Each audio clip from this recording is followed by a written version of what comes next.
Friends, நான் உங்கள் வெங்கட். இது அரசியல் அறிவும் ஒரு பொலிட்டிக்கல் சீரியஸ்.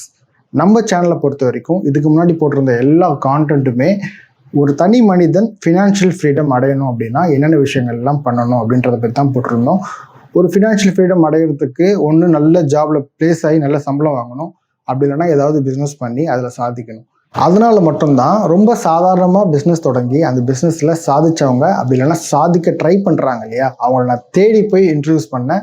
அது போக நான் கற்றுக்கிற விஷயங்களை வீடியோஸ் மூலயமா ஷேர் பண்ணேன். இதெல்லாம் ஒரு ஃபினான்ஷியல் இண்டிபெண்ட்டாக ஆகிறதுக்கு சப்போர்ட் பண்ணணும். அவங்களுடைய வீடியோஸ், அவங்களுடைய நாலேஜ் வந்து ஷேர் பண்ணுறது மூலயமா ஒரு இன்ஸ்பிரேஷன், ஒரு நாலேஜ் கிடைக்கும் அப்படின்னு நான் நம்பினேன். இதை நான் தொடர்ந்து பண்ண தான் போகிறேன்.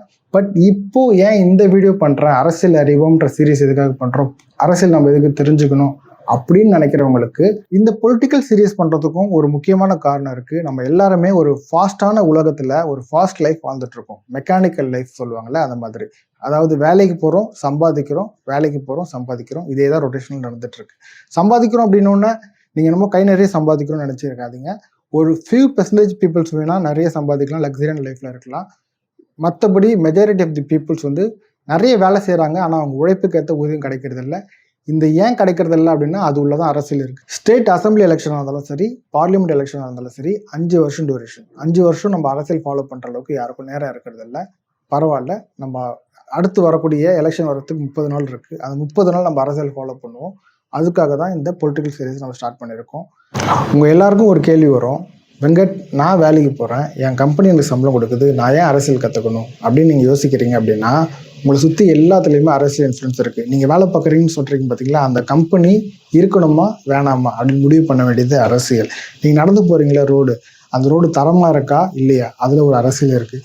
மேம்பாலம் கட்டப்படுதா, பஸ்ஸு, ட்ரெயின், உங்கள் வீட்டுக்கு வரக்கூடிய தண்ணி, மின்சாரம், இது எல்லாத்துலேயுமே அரசியல் இருக்குது. அரசியல் உங்கள் சுற்றி இருக்க எல்லாத்துலேயுமே இன்ஃப்ளூயன்ஸ் பண்ணும், இன்க்ளூடிங் உங்களுடைய எஜுகேஷன். நீங்கள் வாழக்கூடிய பகுதியில் இன்ஃப்ராஸ்ட்ரக்சரும் பேசிக் நீட்ஸும் சரியாக கிடைக்கணும் அப்படின்னா சரியான அரசியல் வரணும். அதுக்காக இங்கே இருக்க எல்லா அரசியல் கட்சிகளும் தப்பு அப்படின்லாம் நான் சொல்ல மாட்டேன்.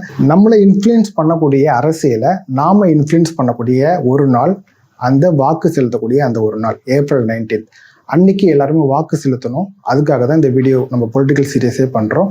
யாருக்கு வாக்கு செலுத்தணும், யார் நல்லவங்க அப்படின்றதெல்லாம் இல்லாமல், சார்பு நிலை இல்லாமல், எது சரி எது தப்புன்னு நம்ம சொல்லாமல் அது நீங்கள் தான் டிசைட் பண்ணணும், எது சரி எது தப்பு அப்படின்றத. நடக்கிற விஷயத்த அப்படியே உங்கள் முன்னாடி வந்து நான் சொல்ல போகிறேன். ஸோ இந்த 30 நாள் எனக்கு இந்த சீரியஸ்க்கு வந்து ஒரு மேசிவ் சப்போர்ட் கொடுக்கணும். இந்த வீடியோஸ்லாம் உங்களுக்கு பிடிச்சிருந்தது அப்படின்னா நீங்கள் வந்து லைக் பண்ணுங்கள், முக்கியமாக சப்ஸ்கிரைப் பண்ணிட்டு பாருங்கள். தமிழ்நாடு எலெக்ஷனில் இது வரைக்கும் ஸ்டேட் இல்லைன்னா பார்லிமெண்ட் எலெக்ஷன், இந்த எல்லா எலெக்ஷன்லையுமே 65% வாக்கு வந்து செலுத்தப்படுது. பேலன்ஸ் 35% பேர் வாக்கு செலுத்துறதில்ல. அதுக்கு முக்கியமான காரணம் அலட்சியம். நான் வாக்கு செலுத்தி என்ன எடுப்பது, நான் ஓட்டு போட்டால் இவங்க நல்லது பண்ணிடுவாங்களா அப்படின்ற ஒரு அலட்சியம். அந்த அலட்சியம் இல்லாமல் நீங்கள் வாக்கு செலுத்தணும். வாக்கு செலுத்துறதுனால அந்த ரிமைனிங் இருக்கக்கூடிய 35% மேக்ஸிமம் வாக்கு செலுத்தும் போது இங்கே ஒரு அரசியல் மாற்றமே நடக்கக்கூடிய வாய்ப்பு இருக்குது. அது மூலயமா ஒரு பொலிட்டிக்கல் சேஞ்ச் நடந்து உங்கள் லைஃப் மாறத்துக்கும் வாய்ப்பு இருக்குது. அதனால் எல்லாரும் வாக்கு செலுத்தணும். உங்கள் விருப்பப்பட்டபடி நீங்கள் உங்களுக்கான அரசியல் கட்சியை நீங்கள் தேர்ந்தெடுக்கலாம். இது நல்ல கட்சி அப்படின்னு நம்ம சொல்ல முடியாது. ஏன்னா எல்லா கட்சிகளோட கொள்கைகளும் எடுத்து பார்த்தீங்கன்னா மக்கள் நலனுக்காக தான் எல்லா கட்சிகளும் தொடங்கப்பட்டிருக்கு. ரொம்ப குறிப்பாக சொல்லணும்னா இந்தியா முழுக்க நிறைய கட்சிகள் இருக்குது. ஒவ்வொரு கட்சிக்கும் ஒரு சித்தாந்தம், ஒரு கொள்கைகள், அந்த மாதிரி நிறைய விஷயங்கள் இருக்கும். இது எல்லா கட்சிகளுமே வந்து மக்கள் நலனுக்காக தான் கொண்டு வரப்பட்டது. அதே கட்சிகள் ஆட்சிக்கு வந்த பிறகு அதே கொள்கையில் அவங்க ஆட்சி நடத்துகிறாங்களா, அவங்க கொடுத்த வாக்குறுதிகள் நிறைவேற்றுறாங்களா அப்படின்றத பேஸ் பண்ணி ஓட்டு போட்டால் உங்களுக்கான அரசியல் அமையும் அப்படின்றது என்னுடைய கருத்து. இந்தியா முழுக்க 503 பாராளுமன்ற தொகுதிகள் இருக்கு. அதுல தமிழ்நாட்டுக்கு 39 தொகுதிகள், புதுச்சேரிக்கு 1 தொகுதி. இதுல பிரதமரை வந்து நம்ம நேரடியாக தேர்ந்தெடுக்க முடியாது. நம்ம ஒரு பாராளுமன்ற உறுப்பினரை தேர்ந்தெடுக்க போறோம். அந்த பாராளுமன்ற உறுப்பினர்கள்லாம் சேர்ந்து தான் பிரதமர் தேர்ந்தெடுப்பாங்க. எந்த கட்சி அதிகமான பாராளுமன்ற உறுப்பினர்களை வைத்திருக்கிறதோ அவர்களிலிருந்து தான் பிரதமர் வந்து உருவாவார். இதுதான் வந்து ப்ரொசீஜர். குறிப்பாக தமிழ்நாட்டை பொறுத்த வரைக்கும் ஏடிஎம்கே அதிகமாக சீட்டு வந்து வின் பண்ணாலும் சரி, டிஎம்கே வின் பண்ணாலும் சரி, இல்லை மற்ற கட்சிகள் யாராக இருந்தாலும் சரி, யார் வின் பண்ணாலும் டைரெக்டாக தமிழ்நாட்டிலேருந்து ஒரு பிரதமர் வரப்போகிறது கிடையாது.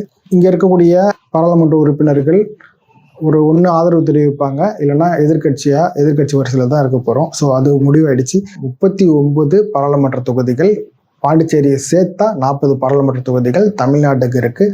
இந்த 40 தொகுதிகளில் ஏதோ ஒரு தொகுதிகளில் தமிழ்நாட்டில் இருக்கக்கூடிய நீங்கள் இருப்பீங்க, உங்கள் தொகுதி இருக்கும். அந்த தொகுதியில் யார் வேட்பாளராக நிற்கிறாங்க, இதுக்கு முன்னாடி யார் எம்பியாக இருந்தாங்க, அவங்க 2 பேர் கொடுக்கக்கூடிய வாக்குறுதிகள், இதுக்கு முன்னாடி இந்த பாராளுமன்ற உறுப்பினர் அவர் கொடுத்த வாக்குறுதிகள் நிறைவேற்றிருக்காரா, எத்தனை தொகுதிக்கு வந்திருக்காரு, இப்போ வேட்பாளர்களாக நிற்கக்கூடிய அந்த வேட்பாளர்கள் அவங்களுடைய ஹிஸ்ட்ரி என்ன, அவங்களுடைய பொலிட்டிக்கல் ஹிஸ்ட்ரி என்ன அப்படின்ற விஷயங்களை அனலைஸ் பண்ணுங்கள்.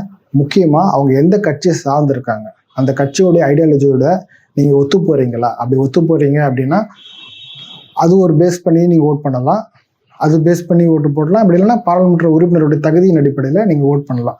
இது ஒரு இன்ட்ரடக்ஷன் வீடியோ தான்.